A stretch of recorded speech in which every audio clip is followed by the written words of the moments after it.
We have to do the same stuff that $15 million left tackle has to do and run routes against the same guy that the $15 million wide receiver has to run routes against, and they're going to pay us $7 million. All this coming off of that tight end U that they did last week, where the tight ends are sort of trying to establish their significance and all that. And I think that I would make this point, having watched, Kimberly, the way the NFL has gone of late, and the value that someone like Travis Kelce has brought to the offense in Kansas City, and what Greg Kittle has done in San Francisco and others. I wonder if we're now at a place where a really, really good tight end is the most valuable weapon you can have in an NFL offense. Kimberly, your thoughts?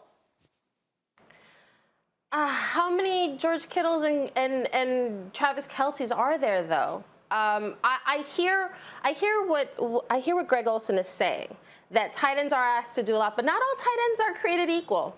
And Kittle and Kelce, they're at the top, and there are a lot of guys that wish they could be that good.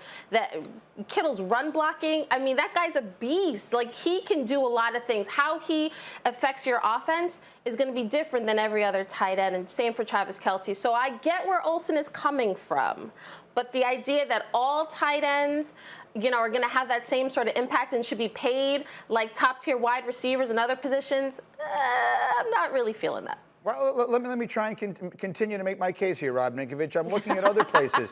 In Baltimore, the primary receiving option is a tight end. In Las Vegas, the primary receiving option is a tight end.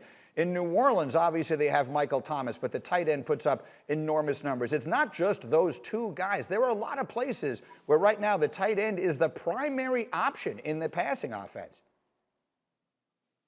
Yeah, well, I think some of those places are searching for a big-time number one wide receiver, except for New Orleans, obviously. But look, the tight end position in general has changed so much. I can think back to 2006 when I looked at Ernie Conwell, for example, who was a tight end who played a long time in the NFL, was a blocking tight end. I looked at that guy, I was like, you want me to go against that guy? He was like 300 pounds, pure muscle, the scariest-looking guy in the world.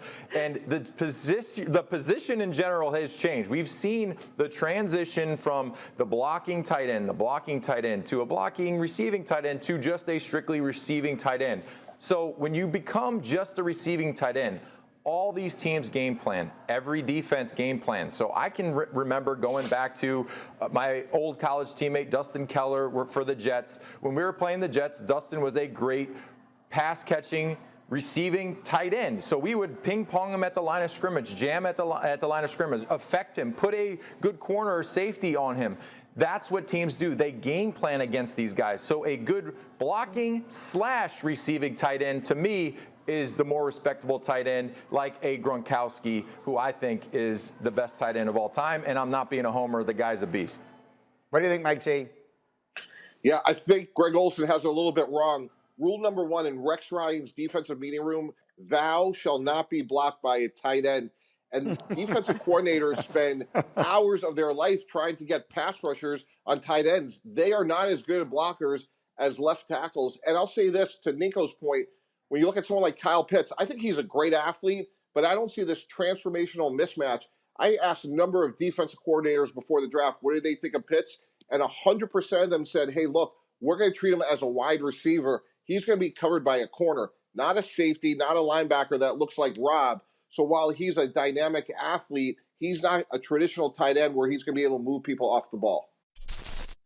Thank you for watching ESPN on YouTube. For live streaming sports and premium content, subscribe to ESPN+.